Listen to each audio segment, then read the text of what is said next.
En el streaming. Bai, hasiko gara? Bai. Bai, arratsaldeon, eta ongi etorri denoi.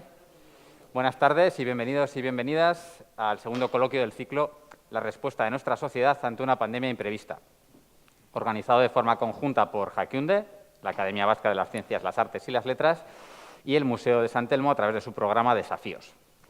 En estas sesiones, que empezamos la semana pasada, nos proponemos dialogar sobre lo que nos ha enseñado la pandemia de COVID-19, que sigue entre nosotras y nosotros, ¿verdad?, y las crisis a diferentes niveles, sanitario, económico, emocional, social, que ha generado. Y para ello contamos hoy, otra vez, con tres ponentes de perfil muy diferente, que voy a pasar a presentaros. Por un lado tenemos a mi derecha a Itziar Vergara. Itziar es médico de familia, máster en Salud Pública por la Universidad de California, Berkeley, y doctora en Medicina por la Universidad del País Vasco. Desde 2011 es la responsable de investigación y atención primaria en Biodonostia, es coordinadora del Grupo de Investigación en Atención Primaria en dicho instituto y miembro de la Red Española de Investigación en Cronicidad, Atención Primaria y Promoción de la Salud. Es además investigadora principal de diversos proyectos de ámbito autonómico, estatal e internacional, así como autora de diversos artículos relacionados con la promoción del envejecimiento saludable y el abordaje de la fragilidad en atención primaria. A mi izquierda tengo a Edurne Bartolomé, que es licenciada en Sociología por la Universidad de Deusto, licenciada en Ciencia Política y de la Administración por la Universidad del País Vasco y doctora en Ciencias Políticas y Sociología por la Universidad de Deusto. Actualmente trabaja como profesora en la Facultad de Ciencias Sociales y Humanas de la Universidad de Deusto, donde imparte docencia principalmente en el grado de Relaciones Internacionales, además del máster y el doctorado. Desde 2002 ha trabajado en el ámbito de los valores y actitudes políticas en perspectiva comparada. Es Program Director del European Values Study, esto en inglés queda todo mucho mejor, en España, y forma parte de este equipo de investigación. Ha sido Visiting Student en las universidades de Essex, Michigan y Colonia, y Visiting Researcher en el Wissenschaftszentrum Berlin für Sozialforschung, por ejemplo, el Eurolab de la Universidad de Colonia, la Jacobs University Bremen en Alemania y las universidades de Michigan y California Irvine, donde finalizó su tesis doctoral sobre el apoyo político en Europa en perspectiva comparada. Es autora de varias publicaciones nacionales e internacionales en este ámbito y es investigadora principal de varios proyectos de investigación competitivos de ámbito estatal. Ongi etorri, Edurne, ongi etorri, Itziar. Y ya al final tenemos a Edorta Cobreros, es catedrático de Derecho Administrativo de la Universidad del País Vasco desde 1995 y actualmente es director de la Revista Vasca de Administración Pública, editada por el IVAP, y miembro permanente de la Comisión General de Codificación, la sección de Derecho Público. Es autor del libro Los tratamientos sanitarios obligatorios y el derecho a la salud y recientemente ha coordinado un monográfico de la revista jurídica El Cronista del Estado Social y Democrático de Derecho dedicado a la vacunación contra el coronavirus, donde escribe un trabajo titulado Salud Pública y tratamientos sanitarios obligatorios. Así que los tres tienen cosas muy interesantes que contarnos. Entonces, bueno, yo, sin más, me presento. Soy Ignacio Arganda, soy investigador Ikerbasque del Departamento de Ciencia de la Computación e Inteligencia Artificial de aquí, de la Universidad del País Vasco, y también miembro joven de Jakiunde. Durante estos dos primeros coloquios voy a ser el moderador. Como hicimos la semana pasada, desde la organización les hemos pedido a las tres personas ponentes que contesten a dos preguntas principales, ¿vale? Que son, ¿cuáles son las enseñanzas fundamentales que han extraído de la pandemia y qué les ha sorprendido en mayor medida del comportamiento social durante la pandemia? ¿De acuerdo? Tras la intervención de cada ponente, les hemos pedido que sean breves, una intervención cada uno de unos 10 minutos, pues pasaremos a una pequeña parte de debate entre nosotros y entre el público asistente. Intentaré daros la palabra antes que la semana pasada, que al final me sorprendisteis y había muchas más en manos de las que esperaba. Si os parece, podemos empezar las intervenciones en el orden en que os he presentado y después empezamos el debate. Así que, cuando quieras, Itziar. Muy bien, Ignacio, pues muchas gracias.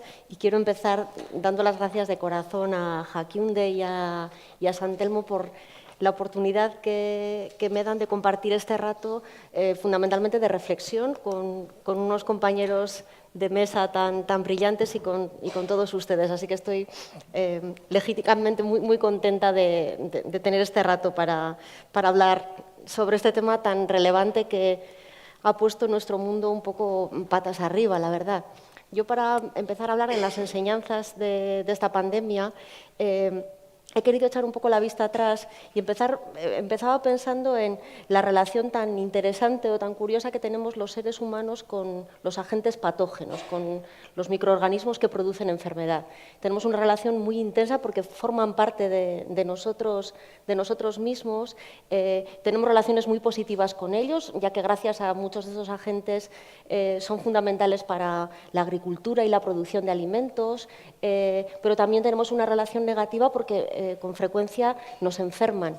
Y esta relación negativa la podemos valorar desde un punto de vista individual, que también tiene importancia, porque siempre me ha llamado la atención cómo el estudio de restos humanos muy primitivos en los que había rasgos de enfermedades que incapacitaban a esa persona y que le habían permitido, sin embargo, vivir, se han interpretado como que esta persona estaba siendo cuidada por el grupo.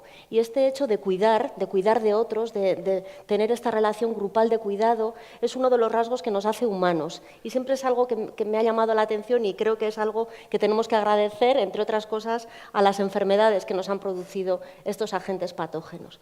Ya desde un punto de vista del impacto que tienen estas enfermedades infecciosas en lo colectivo, pues me paro a pensar en las grandes epidemias que hemos conocido a lo largo de la historia de la humanidad, de las que tenemos relato y que han influido en todos los aspectos de nuestra vida, en nuestros valores, en nuestras religiones, en el modo en el que nos organizamos social y legislativamente.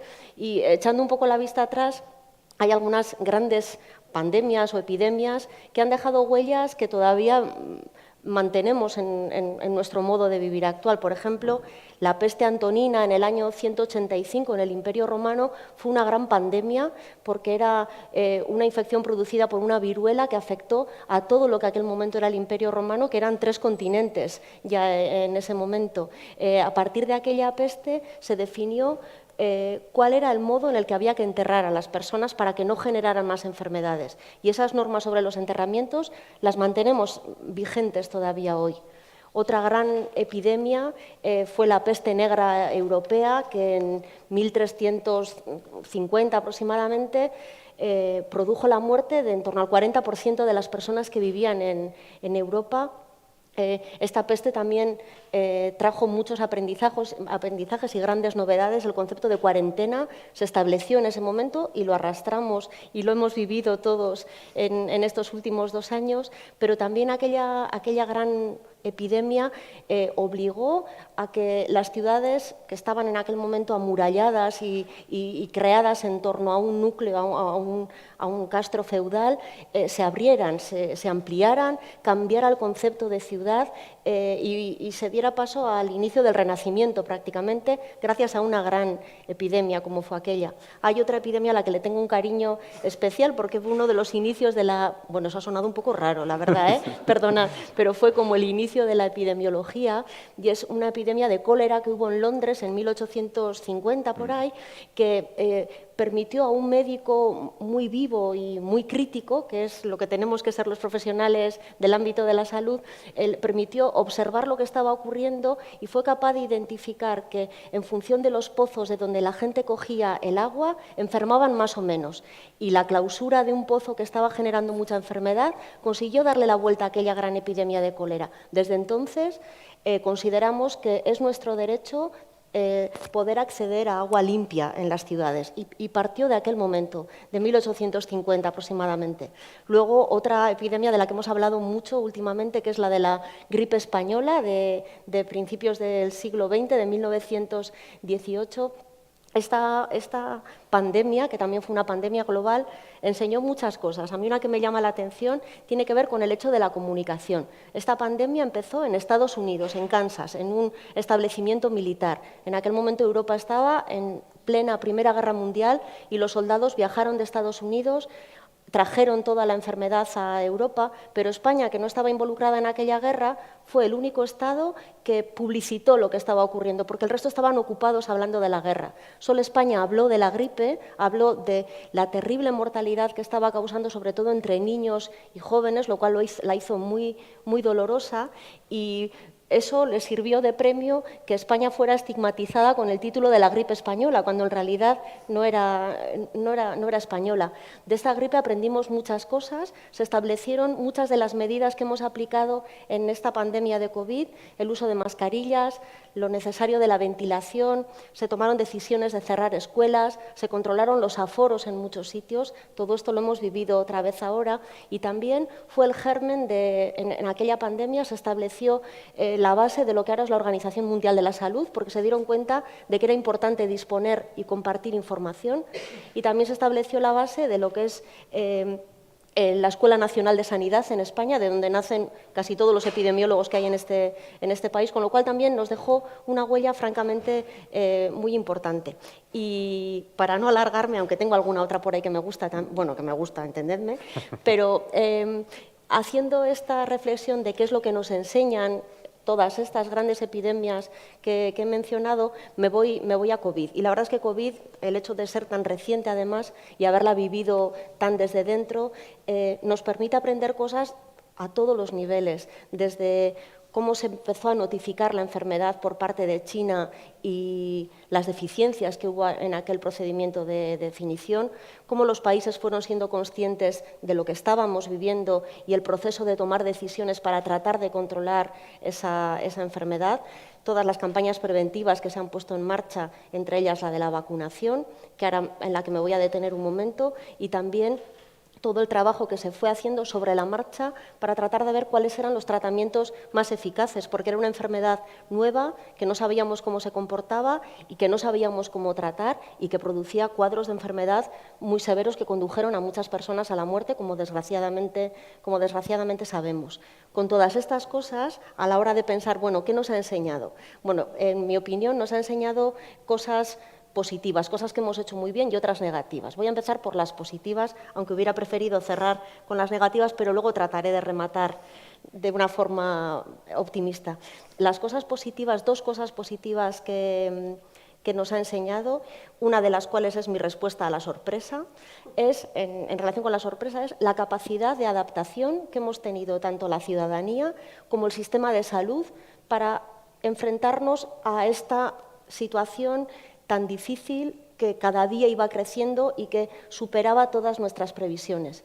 Yo, que trabajo para un sistema público de salud, soy muy consciente de que nuestro sistema, para estar bien organizado y para funcionar de una manera estable, es bastante rígido con frecuencia. Y, sin embargo, esta epidemia nos ha hecho cambiar todo. Fuimos capaces rapidísimamente, gracias a los gestores y a los propios profesionales sanitarios, de inventarnos una manera totalmente nueva de hacer las cosas para proteger a la ciudadanía y para protegernos nosotros. A mí esto me ha sorprendido mucho porque fue muy rápido.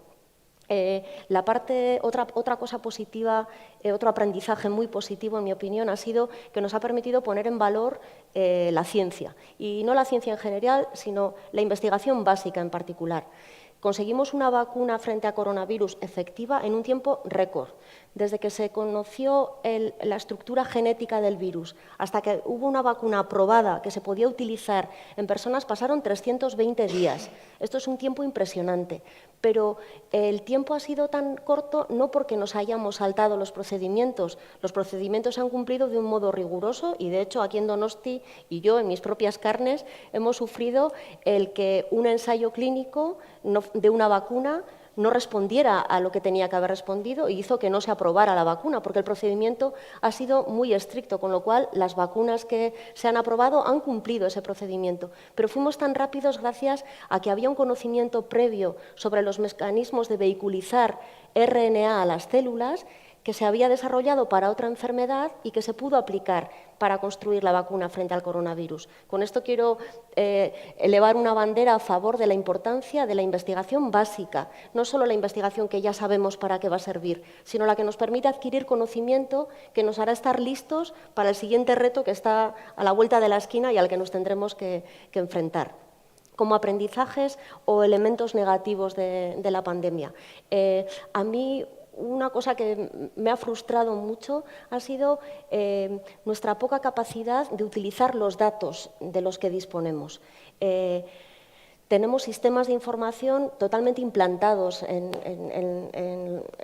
las instituciones públicas a los que volcamos cantidades inmensas de información y, sin embargo, en una circunstancia como esta hemos sido lentos y yo creo que no todo lo inteligentes que podíamos haber sido, y no es un reproche a nadie, es fruto de la circunstancia abrumadora en la que hemos vivido, pero no hemos sido capaces de desarrollar un procedimiento claro de registro, de gestión de esos datos y un plan, una estrategia de explotación sistemática e inteligente de los datos que nos permitiera tomar decisiones fundadas en esos datos, fundadas en la vida real, en lo que estaba ocurriendo. A mí esto es un aprendizaje que creo que tenemos que sacar, cómo poder utilizar mejor esos datos. Otro elemento negativo y que también me produce profunda tristeza es la desigualdad.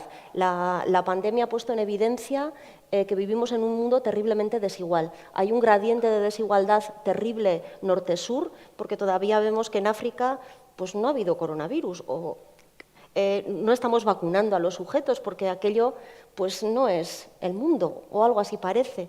Esto es terrible, pero este gradiente de desigualdad también lo hemos vivido en nuestra propia sociedad. La pandemia ha azotado, y la palabra es azotar, a las clases sociales más desfavorecidas.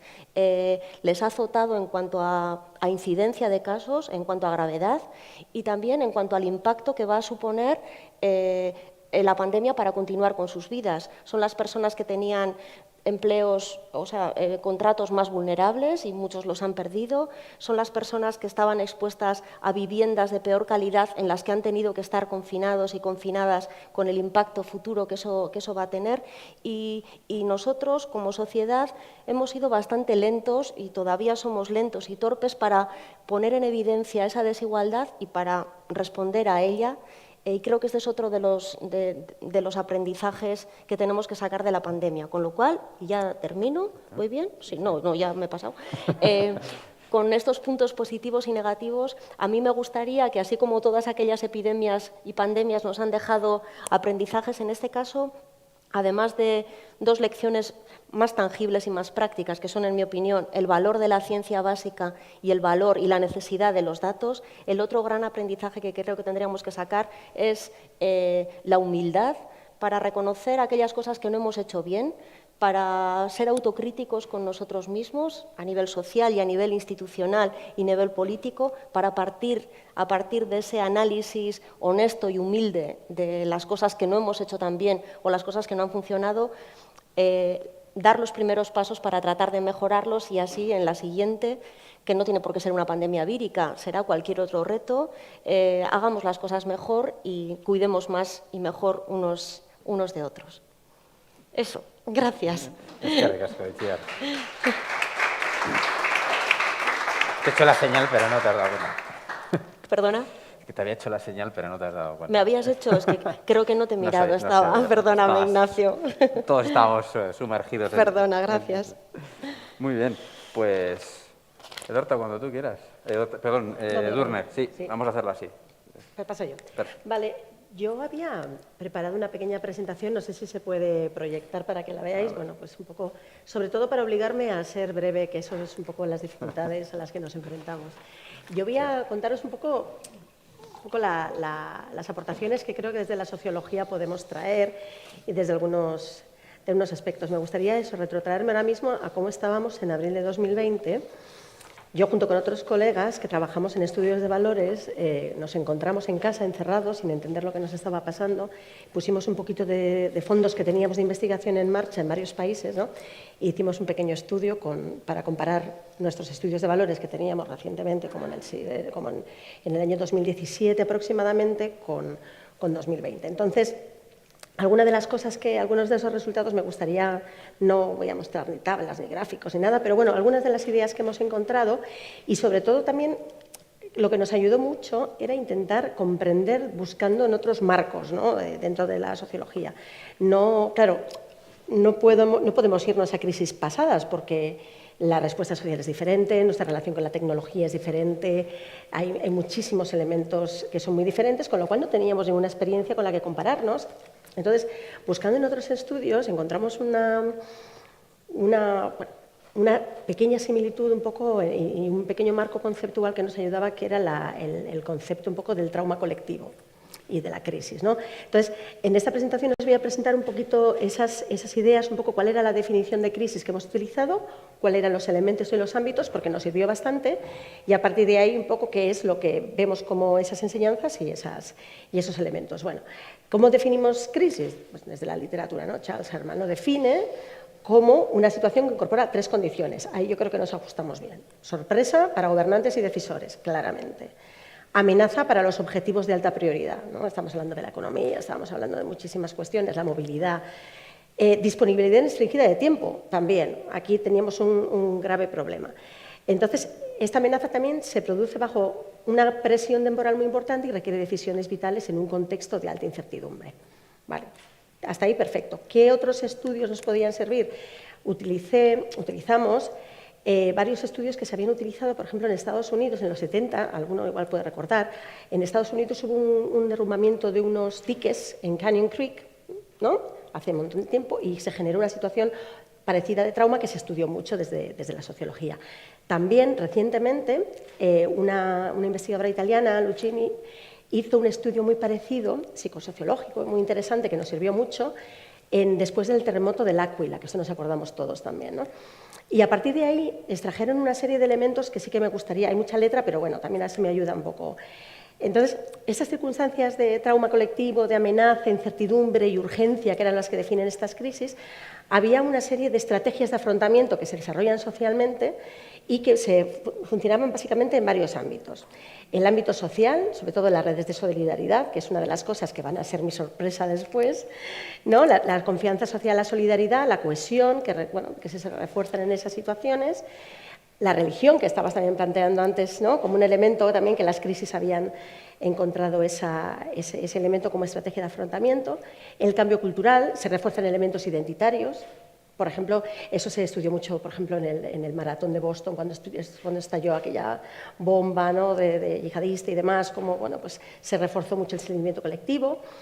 El ámbito político y organizacional, que yo aquí en esta crisis concreta del COVID ha sido una cosa muy fundamental, ¿no? Que son las interacciones eficientes, estrategias políticas, las soluciones de los decisores, esa brecha, ¿no? Que se generó un poco con la clase política y también pues ciertas brechas que se abrieron también en torno a la idea de democracia, que han sido muy cuestionada como forma de solucionar los problemas, ¿no? Y el ámbito económico, que ha sido muy fundamental, porque ha sido uno de esos elementos de urgencia, ¿no? Que la disponibilidad de recursos económicos, cómo se genera esa amenaza a esos recursos económicos. Continúo un poquito con los ámbitos, porque el ámbito ambiental, nuestra relación con el medio, se supone que todas estas cosas de la zoonosis, ¿no? que habláis los epidemiólogos, los médicos y demás, se cuestionan. Estas cosas son una consecuencia de nuestra interacción excesiva con el medio ambiente, ¿no? Lo comunicativo, voy muy rápido, pero hay unos ámbitos en los que hemos visto cómo estos elementos se hacen como muy importantes. Otro de los aspectos que socialmente son muy visibles era la gestión de la vulnerabilidad. Grupos sociales que están o bien al frente de la crisis, los aplausos, ¿no? O grupos sociales que son mucho más vulnerables, como pueden ser la tercera edad. O personas que están en una situación mucho más de privación, ¿no? Entonces, esto hay que gestionarlo. Y luego también es un elemento más psicológico y psicosocial, la percepción de riesgo y control sobre la vida. De repente sentimos una sensación de control sobre nuestra vida y esa incertidumbre que también tiene elementos muy importantes que generan un aprendizaje y una brecha muy potente. Y luego, por último, la percepción de seguridad, libertades, que son, supongo que nos hablarás un poco más adelante, ¿no? O personas que, un dilema, ¿no? Es decir, ¿deberíamos renunciar a derechos en favor de una situación de mayor seguridad y mayor control? Bueno, yo os podría contar que la gente, por ejemplo, de nuestros estudios, la gente no estaba nada dispuesta a eso. O sea, podía caer lo que sea, ¿no? Pero no estaban dispuestos, ¿no? Entonces, tomando un poquito los resultados de este marco y de estas cosas, de estos aspectos, que yo había más o menos estudiado, pues, ¿qué hemos aprendido? ¿Cómo vamos? Bien. 1, se intensifican brechas, que aunque puedo sonar negativa, ¿no? Porque a lo mejor había aspectos como más positivos en tu intervención anterior, creo que es bueno porque hemos sido como mucho más conscientes de muchas cosas porque se han hecho muy visibles, ¿no?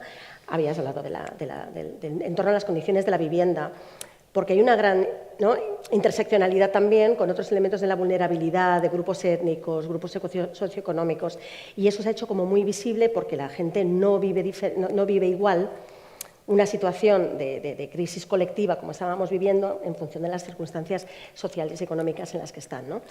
El teletrabajo, bueno, y el teletodo, ¿no?, que se ha visto, por fin, ¿no?, cómo la mujer se ha visto de alguna manera pues, con una especial carga sobre sus hombros, ¿no? Imaginaos a una mujer que tiene que teletrabajar, por ejemplo, que tiene los niños, que tienen que estar estudiando, tal, que es como muy difícil de gestionar socialmente y eso se ha hecho como más visible.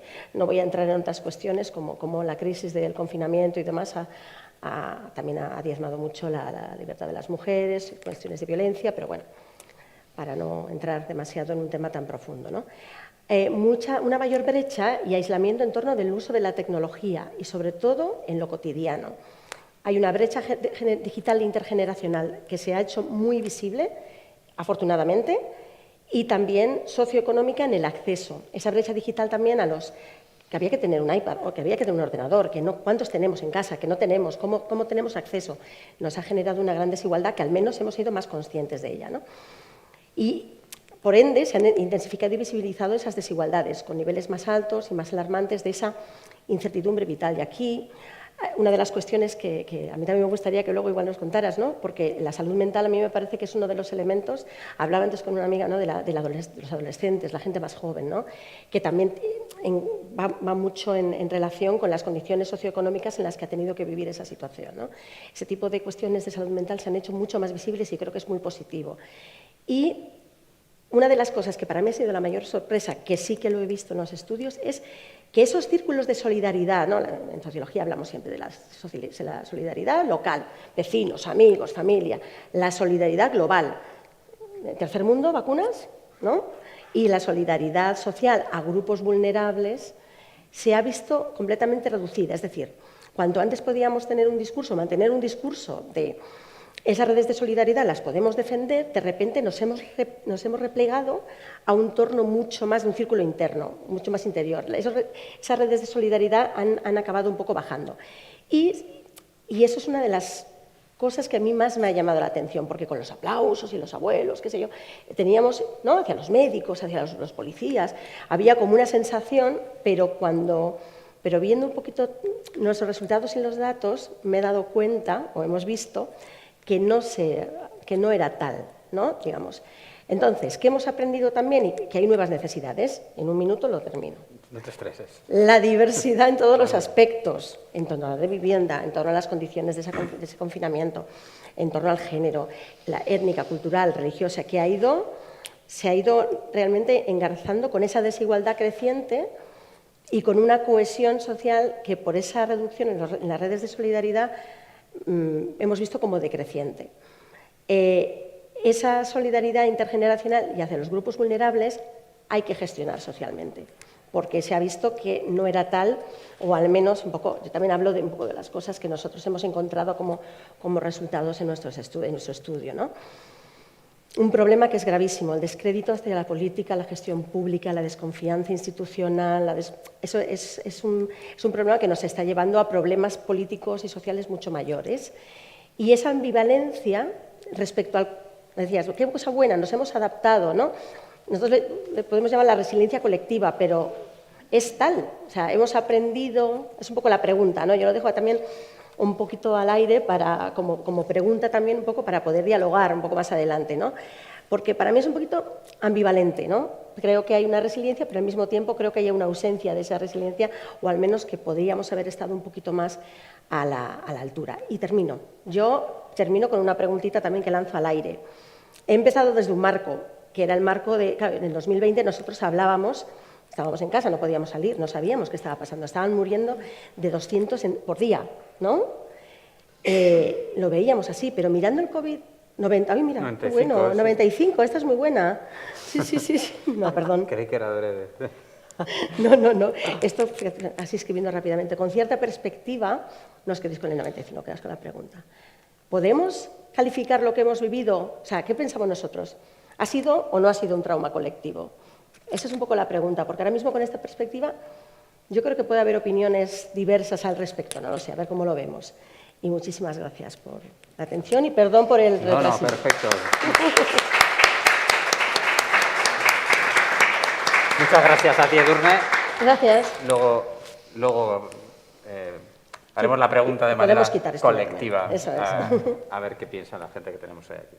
Ahora sí, Muy bien, sí. Gracias, en primer lugar, por la invitación. Mis reflexiones van a ser muy elementales y las he dividido, por un lado, como ciudadanito, normal, con mis circunstancias, claro, que ve pues, que tiene ya vista cansada, que tiene su experiencia, tiene su lógica y un corazón de 69 años que no está para sobresaltos y entonces es una visión muy subjetiva. Vale. Pero luego voy a hacer una segunda visión como jurista, como jurista me he encontrado más perplejo todavía que como ciudadanito normal de a pie. Y yo también he hecho una disección, porque me suele gustar hacer, entre facetas positivas y negativas para intentar tener lo más claro posible el batiburrillo que suelo tener delante. Entonces, como ciudadano, ¿cuáles son las cosas enseñanzas positivas que tengo? Bueno, ya están aquí casi todas dichas. Bueno, pues una cierta cohesión social y una conciencia de que vivimos en grupo y que dependemos del grupo. Tradicionalmente habíamos dicho, nos hemos ido a un individualismo feroz, aquí es el sálvese quien pueda, el que gane más, el que triunfe, y de los otros aspectos, pues no, solo un poquito el núcleo familiar y el resto, no. Bueno, resulta que hemos retomado que somos muy interdependientes y que nos pueden salvar los de al lado. Y eso puede ser muy importante. En segundo lugar, yo sí que mi opinión, absolutamente subjetiva, es que ha sido una ciudadanía mayoritariamente responsable a la hora de cumplir con sus obligaciones. Les doy mi palabra de honor que le he conocido a Itziar Vergara al entrar aquí, porque he coincidido en cantidad de cosas con lo que estaba diciendo. Y yo sí que creo que me ha sorprendido gratamente, yo pensaba que podía haber habido una situación mucho más, no diría anárquica, pero sí más de resistencia, de dificultades a la hora de asumir un riesgo colectivo que se transmitía colectivamente. Y, por último, una mayor valoración del cuidado personal y de terceros. Eso que tampoco, de repente nos ha aflorado que hay personas mayores en las residencias, anda. Nos ha aflorado que hay personas que no pueden ir a hacer la compra, anda, y que hay que tener en cuenta eso. En resumen, con esas facetas positivas, yo diría que a mí no me ha hecho desconfiar más del resto de personas y de la sociedad en la que vivo este COVID-19, con sus negros y blancos, con sus grises, pero esto no me ha hecho desconfiar más. En el lado negativo, ¿qué pondría? Pues una muy evidente, la conciencia de nuestra propia fragilidad personal y social. Estábamos ya engreídos, creíamos que estamos en una sociedad evolucionadísima. A nosotros nos van a venir con estas cosas de la pandemia, de la peste bubónica y todo eso, y de los lazaretos y todas aquellas cosas. No, hombre, pues no, pues sí, de repente sí, se nos ha puesto y se nos ha venido encima. Y personalmente, ya hemos sentido miedo individual y miedo por las personas a las que queremos.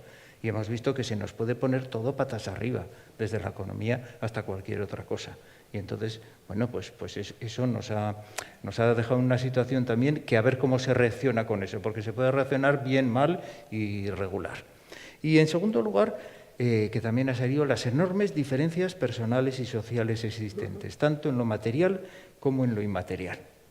Y esto me lleva a mí a una reflexión que es aquí donde se me plantea, también un poquito, se me ve un poco la vena de jurista, ¿no? Entonces, cuando hay que adoptar medidas generales, porque es imprescindible que las adopte la generalidad, ¿cómo hacemos la diferencia necesaria para que tengan encaje los supuestos distintos? Bueno, esto ya lo dijo Aristóteles, ¿no? La justicia es tratar igual a lo igual y desigual a lo desigual. Entonces, claro, cuando es desigual, ¿cómo tratas diferente, pero cuando te necesitas medidas iguales? Y cuando hay unas situaciones en las que a algunos nos ha ido muy bien, yo afortunadamente en casa éramos 3 personas, cada una con su habitación, no nos faltó el sueldo, porque al trabajar en la universidad nos pagaron a fin de mes todos los meses rigurosamente, efectivamente con sufrimiento y con dificultades y todo lo que queráis. Pero eso no tenía nada que ver con vecinos míos. Absolutamente nada que ver. Y entonces hay personas que tienen necesidades especiales, que bueno, que yo me podía aguantar sin salir de casa, pero hay personas que no pueden porque por su psicología, por cuestiones fisiológicas, etcétera, y resulta que eran mal miradas o que eran no sé qué, o acababan comprándose un perrillo para hacer 4 paseos por ahí, ¿no? Entonces, ahí sí que yo he visto una dificultad. ¿Cómo hacemos para establecer normas? Las normas en principio tienen que ser generales, porque claro, eso es lo que parece que es el tratamiento más igualitario, pero si lo empezamos a diferenciar, pero es que hay que diferenciar en muchos casos, y ahí ya no tengo yo las cosas tan claras. Bueno, y como jurista yo haría también pues, dos ideas o 2 experiencias positivas y otras 3 negativas. La primera, bueno, se ha reforzado en mí la idea de que el derecho es una garantía. Hay una frase célebre que repetimos los juristas que es que hay jueces en Berlín, ¿no? Una frase, bueno, esto además proviene de una leyenda falsa, pero que era en finales del 18, pues se contaba que había un molinero que tuvo un enfrentamiento con la nobleza y con el rey, etcétera, y acudió a Berlín y un juez le dio la razón amparándole frente a los poderosos. Y de ahí se nos ha quedado esa famosa frase de hay jueces en Berlín, como diciendo, bueno, nos queda, no es como nos quedará París, pero bueno, algo parecido. Bien, el derecho es una garantía. En un sistema mínimamente ordenado y con unos derechos fundamentales, el derecho, a mi juicio, es una garantía. Y la segunda, que también relaciona con lo primero, el poder no puede hacer lo que quiera ni aunque sea para finalidades loables y buenas. No se puede hacer cualquier cosa para conseguir cualquier fin, aunque el fin sea muy bueno. Y ahí tenemos que tener en cuenta ciertas limitaciones que tenemos que adoptar. De ahí he sacado yo una conclusión que no es un galimatías, pero que las previsiones jurídicas para prever lo imprevisible es muy importante que existan, aunque sean luego un lío su aplicación, porque si no existen es peor todavía. La anomia en estos supuestos es muchísimo peor porque deja al poder muy libre, muy suelto. Y eso que yo, en estas circunstancias, soy muy deferente con los gobernantes, mucho. Creo que tienen que adoptar medidas en situación de incertidumbre sin saber lo que tienen que hacer, que a veces pues, son prueba y error, lo mismo que hemos hecho los demás. No es que quiere decir eso, pero sí que tiene que haber unos límites en algunas cuestiones. ¿Y cuál sería la parte negativa que he visto como jurista? Pues lo habéis señalado ya, un enfrentamiento institucional que me ha puesto muy triste, muy triste. Ya sabemos que el legislador tiene que dictar las leyes, que el gobierno tiene que aplicarlas y ejecutarlas y que los jueces tienen que controlar. Pero si malo es que los jueces sean obsequiosos con los que mandan, tampoco es bueno que los jueces vayan a la contra. Y entonces aquí hemos visto un desajuste institucional, a mi juicio, realmente escandaloso, que creo que las personas, la ciudadanía normal y corriente, no nos merecíamos parte del espectáculo que nos han dado. Igual soy demasiado duro, pero yo lo veo así. Otro aspecto negativo como jurista, los tiempos de la justicia siguen siendo demasiado lentos incluso para esto. Resulta que la sentencia que nos dice que el estado de alarma estaba mal dictado sale cuando ha salido. Tardísimo. Entonces, es verdad, suelen decir, habrán oído ustedes que suele decirse que no hay que legislar en caliente, ¿no? Porque suele decir que entonces te produces legislar en caliente, no, pero juzgar tan en frío, pues yo creo que tampoco. Y ahí estamos fallando nuevamente. Y por último, una cosa que nos pone frente al espejo a los juristas, muchas veces nos suelen decir, o a mí me suelen decir a veces, bueno, ¿y tú qué opinas? A ver, los juristas, ¿qué decís de esto? ¿Cuál es la solución? Bueno, es que no existe, es que el instrumento jurídico está formado por lenguaje, y el lenguaje hay que interpretarlo. Interpretarlo no es un esfuerzo heurístico tremendo de ir a buscar dónde está el tesoro escondido detrás de las palabras, sino que es un otorgamiento de sentido, voluntarista. ¿Dónde es donde se han estrellado los jueces del Tribunal Constitucional? Fíjense, 6 contra 5. 6 eran el voto mayoritario y 5 en contra. Pues en interpretar si lo que se había hecho en el estado de alarma era una limitación de derecho fundamental o era una suspensión de derecho fundamental. Como diría un castizo, agarras a mosca por el rabo. Claro, fíjense de qué estamos hablando, ¿no? A ver si no hay ahí voluntarismo a la hora de decir ponerse en un lado o en otro, ¿no? Entonces, eso, y nos ha puesto frente al espejo también a los juristas de que, cuidado, seguridades poquísimas.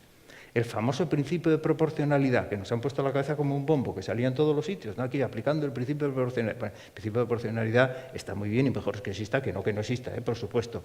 Pero en el fondo es una construcción que también tiene muchos... Es muy lábil y es muy difusa para aplicar, ¿no?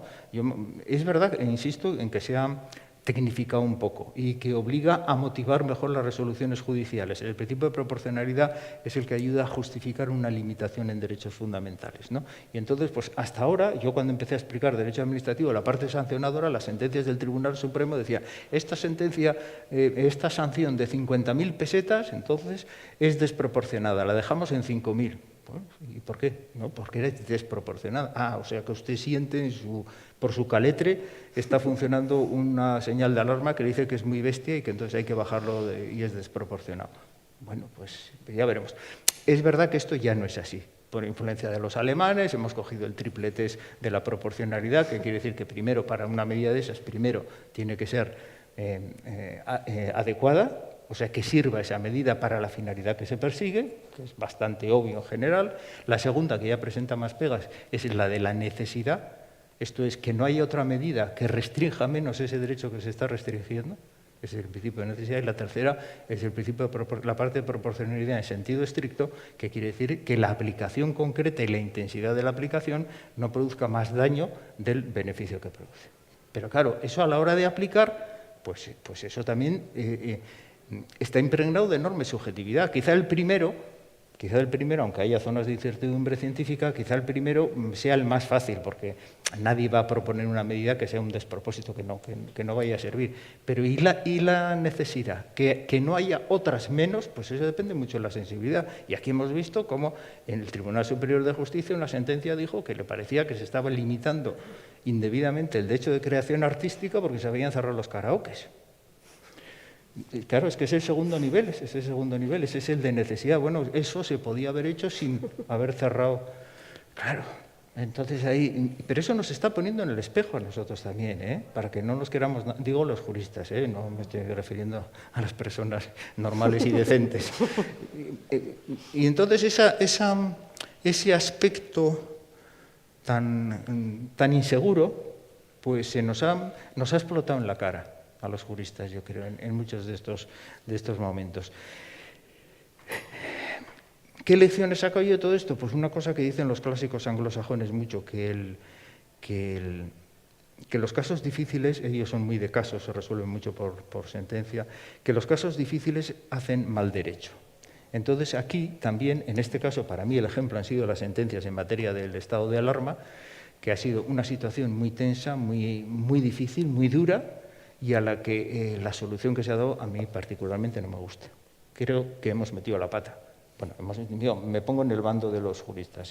Creo que hemos metido la pata a la hora de solucionar así. Y la prueba está en que hay 5 votos particulares radicalmente disidentes de la ratio disidente que mantenía la mayoría y que decían que no se tenía que haber hecho así, ¿no? Y que lo que se ha dejado es literalmente ahora en la inanidad más absoluta el supuesto de estado de alarma, que también está en la Constitución.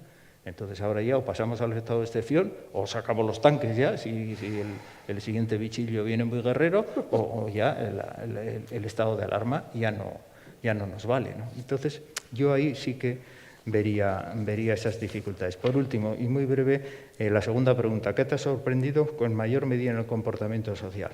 Pues con desagrado, algo muy obvio, ciertos comportamientos antisociales, que es evidente. Bueno, pues estamos conviviendo con gente pues que son verdaderamente, si me permiten ustedes, son indeseables, pues sí, pero tenemos que seguir conviviendo con ellos y tampoco se les puede borrar del mapa, Vamos a tener que seguir conviviendo con ellos. Y con agrado, la madurez y la eficacia en la que se ha llevado todo el proceso de vacunación.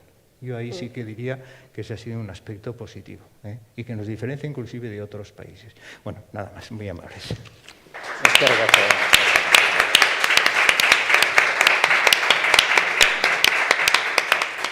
Perfecto. Bueno, pues sin más, vamos a pasar al turno de debate.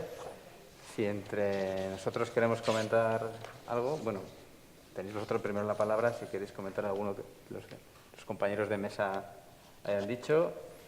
Y si no, yo tengo muchas cosas apuntadas sobre las que me gustaría saber más. Así que no sé si tenéis algo que comentaros.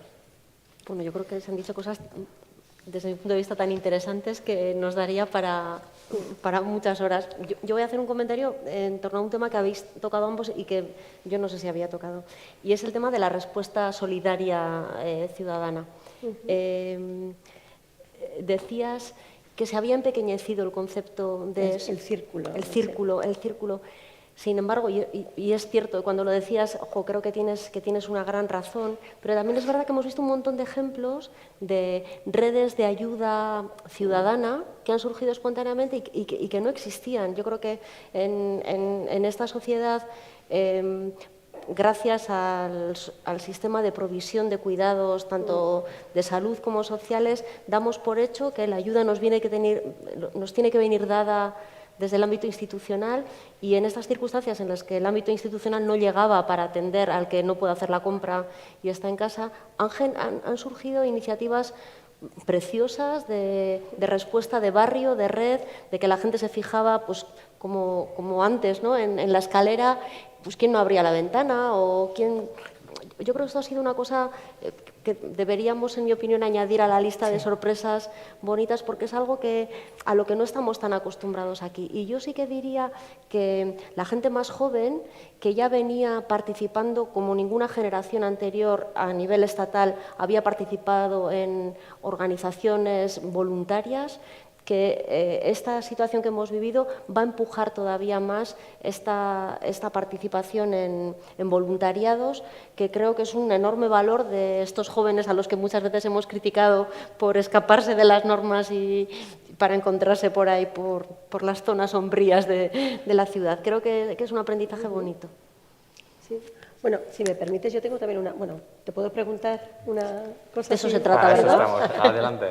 No, porque yo he mencionado una cuestión de la que no tengo gran idea. O sea, alguna de las cosas que sí que hemos comentado, el ejemplo de la solidaridad, por ejemplo, es con cosas que han salido con nuestros datos, que los hemos podido testar y verificar de alguna manera, pero una de las grandes cuestiones que a mí me han llamado la atención, pero eso ya es como un poco instintivo o intuitivo, es eso que mencionas como muy por encima del tema de la salud mental. Y te quería preguntar, no sé, bueno, desde vuestra experiencia, ¿no?, como sanitarios y demás, porque a veces no se sabe si es más que ocurre de repente, o sea, bueno, de repente, obviamente, había ya un caldo de cultivo probablemente, ¿no? O es que el hecho de que se hable de ello ha generado que se visibilice más, o cuál es un poco vuestra percepción en torno, y sobre todo, en los jóvenes ha sido como muy, ¿no? Y luego, bueno, obviamente la fatiga pandémica como fenómeno, digamos, un poco también psicosocial y demás. No sé muy bien si lo tenéis muy medido, observado, porque me parece que es uno de los factores como muy visibles que no sabemos muy bien si es porque el hecho de hablar de ello lo ha visibilizado más o efectivamente ha ocurrido en mucha mayor medida. El tema de la salud mental, efectivamente, yo creo que la pandemia ha supuesto un antes y un después en la valoración de problemas relacionados con la salud mental, y coincido contigo en que ha habido dos vivencias, la de la población más joven y la de la población más mayor. A nosotros, en nuestra línea de trabajo en envejecimiento, a partir de personas mayores con las que veníamos participando en otros estudios durante el confinamiento, les contactamos por teléfono con un doble motivo. Una, publicamos ese trabajo, medir cuál era el impacto entre estas personas mayores de estar confinados en casa durante el confinamiento más duro, más estricto. Y fue muy curioso porque observábamos que describían que habían perdido mucha capacidad física, o sea, gente que antes era capaz pues de levantarse más fácil de la silla o de subir un par de escalones. Nos contaban que por el hecho de llevar tantas semanas metidos en casa sin poder tener su actividad normal, tenían dificultades y estaban perdiendo esa capacidad, lo cual es terriblemente grave porque aumenta el riesgo de caídas y no trae más que problemas, pero esto lo captábamos y, sin embargo, no veíamos ningún deterioro en ámbitos de salud mental, a pesar de que estaban con mucha frecuencia en casa, personas solas, con dificultades. Revisamos y llegamos a la conclusión que tenía que ver con la mayor capacidad de resiliencia que tiene la gente mayor, porque han pasado ya por toda la vida, están entrenadas y entrenados a afrontar muchas dificultades. Muchos han tenido infancias mucho más duras de las que hemos tenido otros que hemos nacido más tarde, y esto les ha dado un montón de herramientas para enfrentarse de un modo positivo a una situación tan terriblemente dura como esta. Sin embargo, en la gente joven, nosotros no hemos hecho estudios directos del impacto del confinamiento en personas jóvenes, pero sí que es verdad que ha habido un boom de demanda a nivel de servicios de salud en personas jóvenes, con muchos aspectos relacionados con muy distintos aspectos de la salud mental, y en mi opinión tiene que ver con dos cosas. Una persona joven, una enorme parte de su construcción, de su constructo individual, tiene que ver con la socialización. Es esta época en la que tus amigos son lo más importante que tienes en la vida, enamorarte es lo más importante que tienes que hacer, y de repente les habíamos quitado todo eso, a pesar de que las redes sociales les ayudaron a mantener cierta comunicación. Pero la otra tiene que ver, en mi opinión, con lo que tú decías. A la hora de... se ha verbalizado que hay una serie de problemas, y personas que percibían algún tipo de síntomas han encontrado un discurso al que engancharse y les ha permitido manifestar con mayor tranquilidad que presentan esos síntomas. Por decirlo de algún modo, se ha desestigmatizado esa vivencia, se ha normalizado, y ahora lo que hay que desear es que seamos capaces de darle respuesta. Pero es todo un tema muy bonito, muy interesante, la verdad. Y tengo por aquí apuntado, si me permitís, me ha parecido muy interesante cuando has hablado, bueno, de los aspectos negativos, tú, Itziar, sobre los datos, ¿no? Yo creo que a muchos niveles el uso de los datos, la recopilación de los datos, que tiene que ver también con la transparencia institucional acerca de los datos, que yo no sé si ahí desde el punto de vista jurídico también tenemos un problema, porque muchas veces, bueno, yo en mi campo de trabajo también se llama a veces ciencia de datos, ¿no? Y queremos cuantos más datos mejor para poder sacar mejores conclusiones estadísticas e incluso ayudar en el ámbito científico, social o lo que sea, pero parece ser que aquí pues no teníamos acceso directo a esos datos, nos venían de maneras muy diversas en función de las diferentes instituciones, en diferentes fechas, etcétera. Entonces, no sé qué os parece, si es un problema general de transparencia de nuestras instituciones, no estábamos preparados para algo así, o simplemente eso, no tenemos esa, no sé cómo llamarlo, conciencia de que los datos nos pueden dar una ventaja, ¿no? Yo diría que es esta última. O sea, acumulamos y acumulamos datos sin tener conciencia de que en esos datos correctamente abordados por personas que sepan hacerse preguntas relevantes y por personas que tengan la capacidad técnica de gestionarlos y analizarlos de una manera compleja para dar respuestas a esas preguntas, encontraríamos muchos caminos para abordar problemas reales a los que nos enfrentamos cada día. En mi opinión, se trata de un problema de conciencia. Ese problema de conciencia sobre la relevancia de dato hace que no tengamos sistematizado su adecuado registro y su extracción. Y eso ha podido generar la sensación de opacidad que creo que no era buscada, honestamente. Creo que lo que ocurría es que unos registraban de otra manera y definían las variables de una manera, otros las registraban de otra, y al ir a ponerlas en común nos contaban historias que resultaban incoherentes. Pero honestamente pienso que nadie estaba tratando de tapar nada. Esto es una opinión personal, ¿eh? Yo creo que nadie trataba de tapar nada, sino que no nos dábamos cuenta de la relevancia de que esos datos bien presentados y bien cruzados y bien acumulados escondían un montón de respuestas que nos hubieran venido muy bien. Claro, porque eso al final provoca lo que habéis mencionado los dos, ¿no? Pues, una crisis sobre y descrédito de la gestión pública, desconfianza hacia las instituciones que hemos visto, ¿no? Mi pregunta es si queréis que este descrédito era ya anterior y aquí se ha agudizado, o ya estaba allí y simplemente ha sido un campo de cultivo perfecto porque estábamos todos en casa, nada más que viendo a quién teníamos que criticar en la tele. Bueno, sí. Empiezo yo. Sí. Yo creo que existía, pero es que yo creo que hay dos capas ahí un poco, ¿eh? las personas critican las instituciones, también es un proceso, bueno, que también lo estudiamos mucho, ¿no?, que es de movilización cognitiva, cuando te haces más crítico porque tienes un acceso a la educación, de esa forma te hace un poco cuestionar, y también a las instituciones y demás. Lo que ha ocurrido también aquí es que ha sido también usado políticamente como parte de una confrontación y una polarización que a muchos niveles convenía también, ¿no?, de alguna manera, porque al principio yo creo que, al menos si yo recuerdo ahora mismo lo que estaba pasando un poco al principio, ¿os acordáis? El primer estado de alarma, el segundo estado de alarma, cuando de 2 semanas, y cómo en la primera estaban todos a una, en la segunda ya había más división, en la tercera ya se estaban tirando los trastos, en la cuarta no había manera, ¿no? Digamos que eso también se ha ido un poco haciendo uso estratégico de esa confrontación y sin pensar que eso al mismo tiempo, o sin reflexionar profundamente que también desde el punto de vista de las autoridades políticas su labor también es de alguna manera es socializar políticamente en otros valores democráticos, y lo que se estaba haciendo era ponerlo en peligro de alguna manera, ¿no? Porque también hemos visto escenas como bastante poco, ¿no?, que era difícil de ver, ¿no? Y yo creo que todo eso se ha exacerbado bastante, generando consecuencias que van a tener, yo creo que va a haber consecuencias más a largo plazo de toda esa, porque utilizar este tipo de sensación de crisis con todo vuelvo a utilizar un poco la palabra, pero ese trauma, ¿no?, si efectivamente se puede llamar así, ¿no?, que existía en la sociedad, al final, claro, lo que genera es una brecha y una distancia terrible de quien toma las decisiones, de las personas que tienen que asumirlas, ¿no? Porque además, acordaos que por un lado, hubo mucho vaivén en decisiones que luego resulta que no son tal. ¿Os acordáis cuando no había que ponerse la mascarilla, pero luego sí, porque tal? Entonces, esto genera como mucha incertidumbre, ¿no?, y genera un poco de malestar, pero al mismo tiempo el uso político de todas estas cuestiones han generado una brecha, creo que es mucho mayor y que está dando mucho beneficio a otro tipo de actores que democráticamente creo que no nos conviene.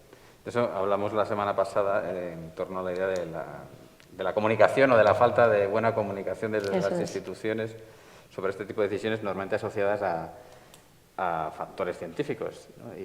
Y a veces nos marearon un poco sobre, bueno, no sabíamos si estábamos sacrificando la parte económica por la científica, por la salud, ¿no? Y era un poco juego de equilibristas, pero no nos lo decían abiertamente, ¿no? Entonces sí que discutimos un poco sobre si era más conveniente tratar a la ciudadanía como adulta o no.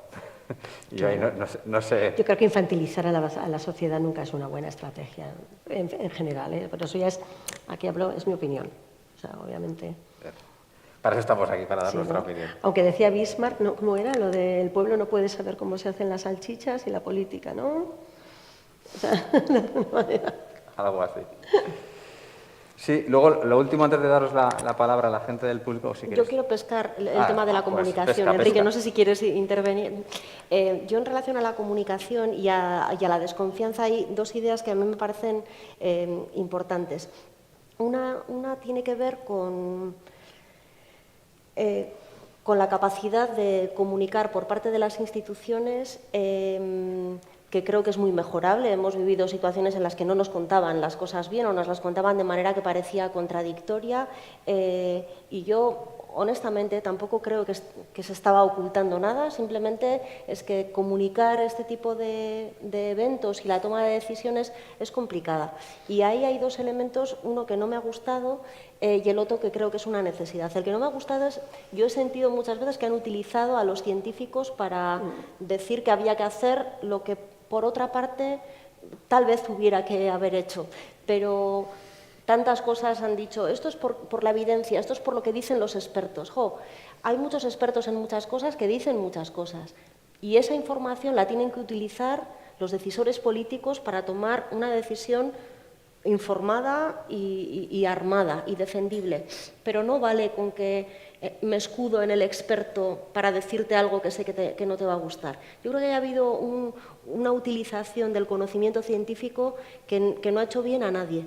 Y luego la otra parte que creo que es muy importante y que combate esta que acabo de decir es la necesidad de capacitar a la ciudadanía en ciencia. Tenemos que hacer, yo creo, que un esfuerzo grande para que la ciudadanía entienda de qué se está hablando cuando se habla de una epidemia, de qué se habla cuando se habla de riesgo, aunque es verdad que el riesgo es algo muy difícil de comunicar, pero necesitamos ciudadanía educada, pero sobre todo capacitada para cuestionar y para entender esos mensajes que entonces evitan que se trate a la ciudadanía de una manera infantil, como tú decías. Yo creo que estos dos elementos hubieran contribuido a reducir esta carga de desconfianza que yo creo que sí que todos percibimos en este momento y que es muy perjudicial, muy peligrosa. ¿Puedo hacerte una pregunta? Sí, sí. Es que me he quedado un poco así como fría cuando has dicho que la próxima pandemia ya no podemos tener el estado de alarma. ¿Realmente ha generado un precedente tan sólido el haber tenido esa sentencia? Yo creo que sí. Sí, creo que sí, porque tal como se ha interpretado que lo que se hacía era una suspensión de los derechos, no una simple limitación, y algunas otras cosas más que se decían, pues resulta que lo que estaba previsto, porque la Constitución no dice nada, solo menciona estado de alarma, estado de excepción y estado de sitio. Pero no dice a qué corresponde cada uno. La ley orgánica vieja del 81 pues ya decía, por ejemplo, para el estado de alarma hablaba expresamente de epidemia. Entonces, bueno, pues a cualquier persona un poco normal le parece, pues hombre, a la hora de interpretar, vamos a interpretar que la epidemia tiene encaje aquí. Además, los supuestos clásicos de estado de excepción estaban muy ligados a problemas de orden público, es decir, a problemas creados por personas, no este supuesto, por un bichillo, por un problema de la naturaleza o lo que sea. Entonces, tal como lo han dejado, dices, bueno, pues si solo puedes llegar hasta aquí, si además te dice que tiene no sé qué, y que eso además que es muy peligroso porque eso lo manda el gobierno los 15 primeros días y luego... Pues bueno, pues es que nos ha quedado literalmente inane el estado de alarma. Y eso es muy preocupante. Porque, y además, a ver, el siguiente gobernante que le pase algo de esto, para rato se va a declarar el estado de alarma. Nos arreglamos como podamos y vamos tirando, que tiraremos mal. Me parece a mí, no lo sé, igual soy un poco pesimista. ¿Puede ser un clásico caso de politización de la justicia y judicialización de la...? Yo ahí no me atrevería. Politización de la justicia supone, claro, que decir que los jueces constitucionales están politizados, pues hombre, yo aquí en público no lo voy a decir nunca. Claro. Pero sí que es verdad que ha habido factores en los que se ha introducido demasiado la política. Que el recurso de inconstitucionalidad que se puso contra el estado de alarma lo pusiese precisamente un grupo parlamentario que había votado a favor del estado de alarma, pues hombre, el principio que manejamos los juristas de no ir contra los propios actos, hay algo chirría, ¿no? Eso, por ejemplo, ¿no? Y luego la división interna, que es que además se trasluce, si uno se lee despacio la sentencia, no se la lean ustedes porque se indigestan, son 90 y pico páginas del boletín oficial, y los 5 votos particulares, claro, es que ahí se vio que había habido una pelea interna muy fuerte. Entonces, de alguna manera, por su objeto, tiene que estar politizado. Yo no digo que se meta la política en los jueces, pero de alguna manera, por su objeto, el estado de alarma, ¿quién lo decreta? El gobierno. A los 15 días, ¿quién lo ratifica? La mayoría parlamentaria del Congreso de los Diputados. Eso es política pura y dura. Y luego los jueces son los que van a controlar si se hace o no. Bueno, no sé si te respondí. Sí, muchas gracias. Yo tengo una pregunta para Enrique. Sí. Me ha gustado... Edorta. Ay, perdón, Jesús, perdón. Edorta. Perdón. Me ha gustado mucho lo que has dicho de prever lo imprevisible. En ese sentido, y respecto a otros países del ámbito europeo, ¿la legislación española es menos madura que otras para estar preparada para gestionar lo imprevisible? Pues no sabría decirlo porque tampoco conozco yo en profundidad en todos los demás países. Sí que, por ejemplo, en Alemania sí que han sacado una ley al hilo de esto, precisamente para estos supuestos. Nosotros lo que manejamos es una ley, la Ley Orgánica de Medidas Especiales de Salud Pública del año 86, pero que está previsto para imponer tratamientos en casos más bien individualizados. Y eso es lo que no era para un supuesto como este.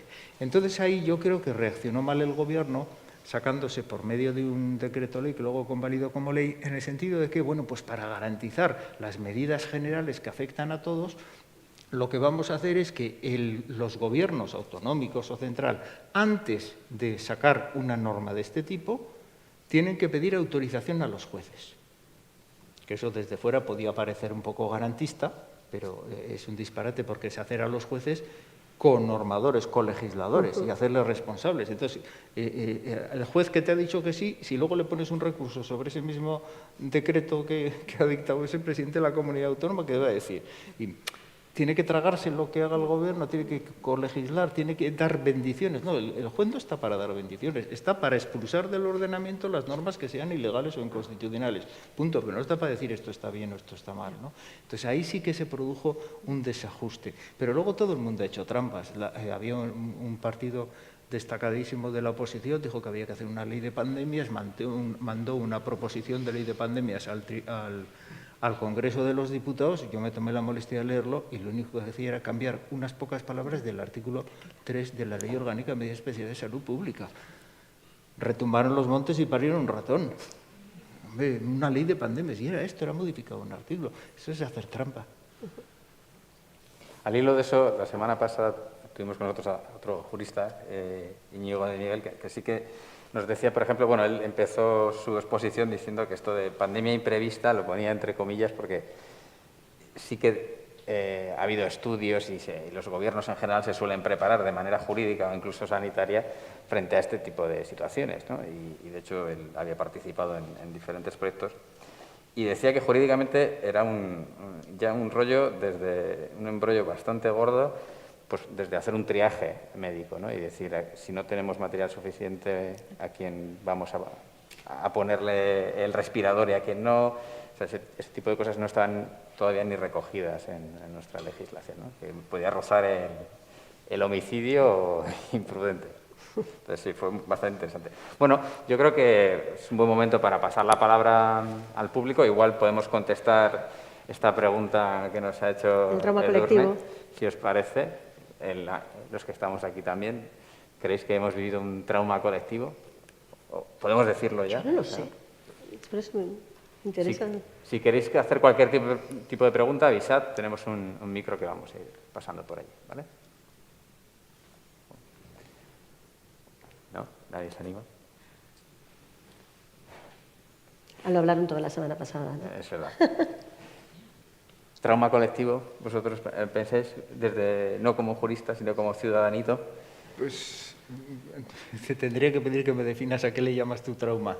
Quiero decir, tenemos que ponernos de acuerdo también en el lenguaje, a ver qué entendemos por trauma. A mí me preguntas trauma, pues hombre, sí, pero también he tenido otros traumas en mi vida que me han afectado mucho personalmente, ¿no?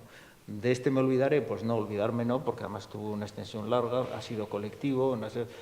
El ejemplo ese que tanto se ha dicho, ¿no? Nuestros padres tenían el trauma de la guerra, nosotros el del COVID. Hombre, me parece una insensatez decir eso, pero bueno, sabéis que se ha manejado un poco la analogía, ¿no? Entonces, si trauma significa que quedas luego en peor posición para enfrentarte a los problemas, no lo veo muy claro, ¿eh? Yo en ese sentido soy más positivo, eso no lo veo muy claro. Ahora que ha sido una experiencia fortísima que nos ha tocado a todos, sí, indudablemente. Yo lo preguntaba un poco porque yo ahora mismo, cuando retomábamos un poco, o sea, lo pensaba, ¿no? La sensación que tenemos ahora del mismo fenómeno con respecto a cómo la teníamos en el momento en el que lo estábamos viviendo, entonces yo creo que sí lo estábamos un poco viviendo como tal, ¿no? Por esa sensación de que no sabemos qué va a pasar, la sensación esta de miedo, de incertidumbre, que se nos morían las personas diariamente, que no sabes cuánto va a durar, porque, claro, acordaos, al principio 2 semanas, luego más, luego tal, y luego que no acababa aquello, la curva no acababa de girarse, ¿no? Entonces, pero luego han pasado, claro, yo creo que la segunda, la tercera ola, la cuarta ola, la quinta ola, ¿no? Como que ya de alguna manera lo hemos lo hemos interiorizado y a lo mejor se nos ha... Esa sensación de interiorizar, no lo sé, a lo mejor ha hecho que no parezca tanto, pero en marzo, abril de 2020 puede haber sido más la sensación que lo que es ahora, no lo sé, por eso lo pregunto un poco, porque seguro que hay gente que piensa que sí lo vive como tal, ¿no? Socialmente. Bien, ahí hay una pregunta. Hola, bueno, muchas gracias por lo que estáis comentando, es muy interesante. Yo creo que quizá es un trauma dependiendo de a qué grupo perteneces, ¿no? Pues igual para nosotros, para mí personalmente, quizá no sea un gran trauma, pero no tengo a un familiar cercano, a una persona mayor que haya fallecido y con la que no haya podido estar, ¿no?, en el momento de su fallecimiento. Yo creo que toda esa gente que ha tenido a alguien cercano que ha fallecido solo, eso tiene que ser un trauma para toda esa familia, y yo creo que es algo que, no sé, que nos debe de hacer pensar, ¿no?, si volviera a ocurrir algo así. Bueno, me parece algo traumático totalmente. Y bueno, yo creo que eso es importante, pensar en qué nos puede volver a pasar, ¿no? Bueno, pues eso. Gracias. Sí, yo precisamente, tratando de responder a tu respuesta, a tu pregunta, quería ir por ahí. Yo creo que el impacto que ha tenido esta pandemia es tan desigual, considerando distintos ejes de desigualdad, que es muy difícil y además es peligroso generalizar. Este aspecto que tú mencionas de las situaciones en las que se han producido muertes en soledad, a título individual son terriblemente traumáticas, pero también desde un punto de vista social ha habido cosas que nos deberían traumatizar y que nos deberían hacer reaccionar. En mi opinión, una terrible ha sido lo que ha ocurrido en las residencias de personas mayores, donde no hemos sido capaces de actuar como había que actuar para proporcionar a esas personas los cuidados que necesitaban en aquel momento. Y creo que nos deberían hacer cuestionar el modelo de cuidados que como sociedad preparamos para nuestras personas más mayores, más vulnerables y en situación de dependencia. Creo que esto nos debería traumatizar porque ha sido un gran agujero social, una gran mancha que creo que tenemos que arrastrar y cuya responsabilidad tenemos que asumir. Trauma, pues un poquito igual, sí. Al hilo de esto, la semana pasada, una de las cosas que les sorprendía a las personas ponentes que coincidían era, en realidad, la capacidad que había tenido la ciudadanía para querer pasar página muy rápido, que igual está ligado al trauma o igual está ligado al tipo de vida occidental que llevamos, ¿no? Pero sí que de repente ha sido como, bueno, ya podemos hacer de todo, vamos a hacer de todo y ya. Yo personalmente, por ejemplo, estaba preocupado, durante la pandemia pues tenía un niño de 2 años, ahora hizo 3, va a tener 5. Yo a veces le pregunto, a ver si se acuerda, si lo pasó mal tanto tiempo en casa. Además, los más pequeños son los que, desde mi punto de vista, más se sacrificaron junto con otros grupos. Y no se acuerda de nada. Y además no le parecía ni mal. A veces quería salir de casa, pero ya está, ¿no? Y yo imagino que igual los adolescentes, que es una época más complicada, para ellos sí que habrá sido bastante más traumático. Claro, porque eres 2 años de su vida, ¿no? Cuando tienes 18, 19, ¿no? Es tremendo. Yo recuerdo a mis estudiantes, ¿no?, que de repente en primero de cada... O sea, no pueden, ¿no?, relacionarse con sus compañeros y claro, para ellos es todo en ese momento. Hay momentos de la vida como muy... No, pero yo, por ejemplo, tengo esas imágenes, ¿no?, que vimos en España parcialmente, pero no sé si os acordáis esas caravanas de camiones en Italia, ¿no?, en Bérgamo, ¿no?, que iban con los ataúdes a llevárselos fuera de la ciudad porque no podían gestionarlo, ese tipo de cosas. Bueno, que parece que es así como muy... Qué observación tan fea para el final del día, ¿no? Pero eso yo sí creo que puede ser causa de un trauma colectivo. Es decir, colectivamente tenemos que vivir esto, no es tanto como lo vives personalmente, sino algo que societalmente marca, no sé, al menos una generación. Pero bueno, yo también tengo visiones un poco ambivalentes, ¿eh? Porque de verdad, también de repente me parece que nos hemos levantado un día por la mañana y nos hemos olvidado de todo, ¿no? Se acabó. Igual, no sé, hay quien dice que eso se ocultó, ¿no? Por ejemplo, aquí no vimos ataúdes. No teníamos una idea, nos daban números y en ningún momento esos números significaron mucho, a no ser que, como decían antes, pues tuvieras a alguien muy cercano, ¿no? Entonces, Claro. Igual estábamos todas las personas bastante dispuestas a olvidar más rápido de lo que se podía presuponer, ¿no? Sí, no, está claro. Muy bien. Eskerrik asko denoi. Ha sido muy interesante y como estuve la semana pasada, pues yo voy a insistir un poco en lo que comenté la semana pasada y esta sesión también la he vuelto a encontrar, que es que estamos como pensando que ha terminado. Sí. Y yo no creo que ha terminado. Bueno, yo creo, yo y mucha gente, me da la sensación cuando planteas el asunto del trauma y tal, o sea, si no ha habido tiempo. Estamos hablando de marzo del 2020 a mayo de 2022. No está nada aclarado, nada que va a ser de nosotros, si va a haber nuevas variaciones del virus o no. Ahora ha entrado lo del mono por medio, en fin, es un cacao bastante considerable el que tenemos dentro de nuestra fantasmagoría personal.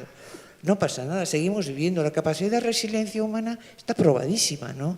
Nosotros corriendo a vivir y corriendo a las vacaciones, y eso me parece como humano, y se ha visto en la historia, en 100.000 catástrofes que ha habido.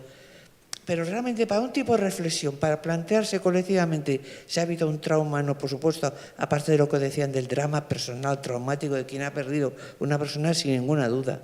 Pero como eso hay tantas y tantas tragedias, ¿no? Me refiero a colectivamente la idea de trauma, no ha habido tiempo. Y mismo todas estas reflexiones se acogen muy a gusto, pero yo creo que no hay perspectiva. Y mucho más desde disciplinas más o menos como las vuestras, o sea, es decir, es fundamental la distancia, ¿no? Bueno, quizá la jurisprudencia ahí me callo, pero eso. Muchas gracias. Desde la sociología... Sí, hace falta de perspectiva, pero bueno, también son disciplinas muy de la hora, ¿no? Igual que la medicina, hay que darle respuesta también a la hora, pero estoy de acuerdo, lo que es verdad, es que estamos hablando también desde una... Parece que estamos en el mundo post-COVID, ¿no? ¿Quién ha dicho que estamos en el mundo post-COVID? ¿Quién ha dicho...? Y es verdad que probablemente estamos todavía en ese desarrollo de la resiliencia que nos dará luego una perspectiva que nos haga a lo mejor ser mucho más y sobre todo ver lo que nos toca vivir, efectivamente. Pero tal vez yo creo que estamos más confiados hoy de lo que estábamos hace 2 años, ¿no? Yo tengo esa sensación, no sé muy bien si estoy en lo cierto o no, pero yo creo que ahora estamos un poquito más confiados de que esto va hacia adelante. Igual es un poco también fruto de esta resiliencia, ¿no? Pero... Bueno, los números, ¿no?, sanitarios también lo avalan, ¿no? El impacto de no sé qué ola ya estamos. Creo que es la octava, ¿no? Gracias por esa intervención tan interesante. Yo efectivamente creo que nos falta reflexión. Coincido 100% en lo que acabas de decir. Yo además, yo soy médico de atención primaria, aunque ahora no veo pacientes. Y cuando se paró todo y no se podía ni entrar al centro de salud porque solo se podía hacer COVID, y de verdad, tanto eso como la vacunación, me parece impresionante el trabajo que tanto los gestores como nuestros compañeros sanitarios han hecho de inventarse una nueva manera de hacer todo, porque era todo nuevo. Me parece impresionante y loable, pero me acordaba de cuando se habla de la necesidad de innovar en el campo de la salud, de hacer las cosas de una manera diferente. Se suele poner muchas veces el ejemplo de que en salud, para innovar, es como si le cambiaras el fuselaje a un avión mientras vuela, porque el avión nunca se puede parar, porque siempre tienes que atender a la gente. Ahora se paró.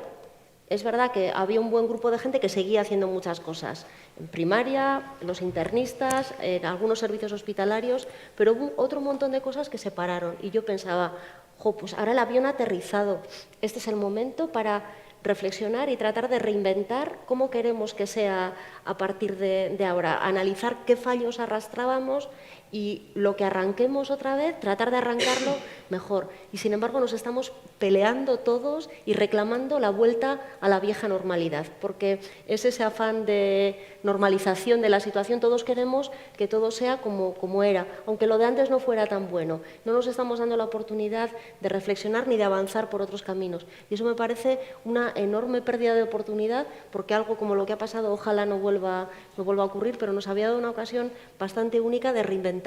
Y la inercia nos pesa demasiado, y la falta de perspectiva también. También tengo que decir que en el momento más crudo de la pandemia había que atender, y no había mucha gente con tiempo de pensar en global, porque cada uno tenía que atender problemas muy concretos que tenían mucha prisa.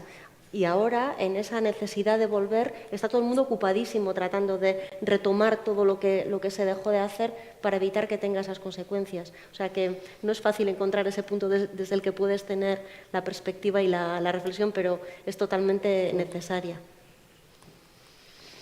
Tampoco se lleva mucho, ¿no?, lo de pensar a largo plazo en ese sentido y cambiar las cosas con más distancia, ¿no? Yo estoy pensando en lo que comentabas antes, Edurne, de la concienciación, ¿no?, de que ahora somos más conscientes del espacio en el que vivimos, de que deberíamos, pues, nuestra propia vivienda tener unas condiciones más específicas, solo de teletrabajo, de tecnología. Yo pensaba, bueno, para mí una de las decepciones más grandes, ya después de la parte dura del confinamiento y todo esto, pues fue más las políticas que iba a haber para ayudarnos a la ciudadanía a convivir con la pandemia, ¿no?, en cuanto a, pues, espacios al aire libre. Yo pensaba, bueno, pues aquí, yo que tengo niños, pues los parques nos los van a cubrir todos en Donosti porque tendremos que estar en algún sitio y estar todos al aire libre. Pues no había, ¿no? Se han puesto algunas terrazas para que consumiéramos, que eso sí era más importante, pero en ese sentido no. Refuerzos en las escuelas, en sanidad, es decir, todos hemos sido muy conscientes de la importancia de la sanidad y de los sanitarios, que han estado en primera línea de fuego literalmente. Pero luego no se ha hecho, no ha habido un impulso, ¿no?, de esa concienciación que hemos tomado, no ha habido luego el siguiente paso necesario, que es decir, bueno, pues ahora vamos a forzar que se invierta más en este tipo de cosas, ¿no? Y me parece que ha sido más eso. Vamos a intentar hacer la fiesta que nos merecemos antes que pensar. La que no pudimos hacer, ¿no? Sí, yo creo que mucha gente está en eso. Es decir, ahora que no, pero lo oigo en mi propia familia y así, vamos a hacer... A recuperar el tiempo perdido. Sí, igual es mi mano, sí. Tengo una pregunta una reflexión primero y una pregunta para Edurne. Habéis expuesto una desafección que se ha visto entre la ciudadanía y más que la política y los políticos. ¿Hay algún estudio, se ha hecho algún análisis de qué repercusiones puede tener eso hacia el futuro? Sí. Sí. Pues se ha estudiado mucho porque se supone que mantener los niveles de confianza social vertical en las personas a las que uno no conoce genera las bases para que haya una confianza política en las instituciones, y en la medida en que eso no se puede asegurar de alguna forma, se pierden los principios de la convivencia democrática, unos elementos de convivencia política básica. Entonces, digamos que eso sí que está muy estudiado desde las ciencias sociales y de la ciencia política. Ahora mismo esa erosión, ¿no?, es la que se puede ver, se puede discutir muchísimo, ¿no?, porque también es verdad que nos está faltando una cierta perspectiva, ¿no?, pero ya hay estudios de 2019 que, bueno, podemos verlos un poco relativamente cercanos, antes del COVID, pero de alguna manera ver cómo esa erosión de la confianza en los políticos, la confianza en las instituciones, genera también unas actitudes de desafección que son la demanda que utilizan partidos populistas y demás para mandar sus mensajes, ¿no?, y para captar ese tipo de mensajes a veces como alternativos a la democracia. Una de las cosas que nosotros hemos visto, por ejemplo, que bueno, en este estudio pequeñito que habíamos hecho teníamos unos datos de 2017 y ahora justo de 2020. Normalmente los valores y las actitudes se reemplazan o cambian a través del reemplazo generacional, ¿no?, lo que se llaman los efectos composicionales. Entonces, teníamos una oportunidad de oro de ver si una cuestión, de nuevo, traumática, ¿no?, cambiaba esos valores. Y habíamos visto que, por ejemplo, que el apoyo a la democracia como forma de gobernar, por ejemplo, había descendido y estaban surgiendo otro tipo de posiciones alternativas a la democracia, ¿no?, que también un poco como respuesta a esta gente no está respondiendo a las necesidades de la sociedad de alguna manera, porque también hay que pensar que lo que se ha llamado además mucho los perdedores de la globalización, ¿no?, personas que se han visto perjudicadas por esa economía más diezmada, las personas que han visto muy vulneradas o muy dañada su situación personal, económica, laboral, ¿no?, de alguna manera son aquellas personas que pierden esa confianza política y se genera un caldo de cultivo para otro tipo de alternativas que no nos benefician socialmente. Pero, te digo, esto viene bastante estudiado un poco desde después de la Segunda Guerra Mundial, ¿no? Desde que los estudios culturalistas empezaban a ver un poco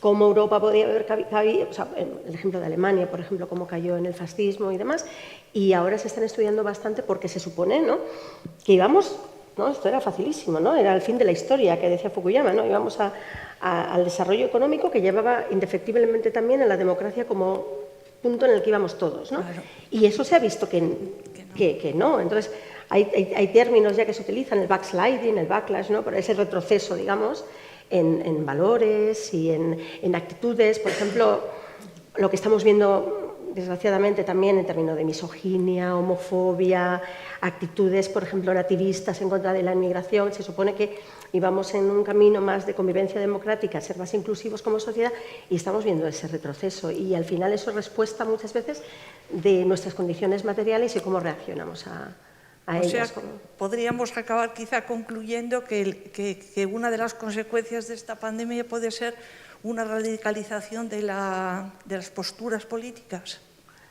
Desde luego yo creo que llevar una respuesta así como muy general es muy difícil, ¿no? Pero yo creo que ha tenido consecuencias. O un auge de las ideas radicales. Yo creo que ha tenido como consecuencia, de alguna manera, una justificación, al menos, o una legitimación de posturas alternativas a la democracia, por poner un poco suave. Sí, bueno, es a lo que me refiero cuando hablo de radicalización. Sí, muy interesante, gracias. Gracias. ¿Alguien más quiere comentar algo? ¿No? Bueno, pues si no, lo vamos a dejar aquí. Eskerrik asko denoi, eskerrik asko zuei. Muchas gracias por haber venido, por haber participado.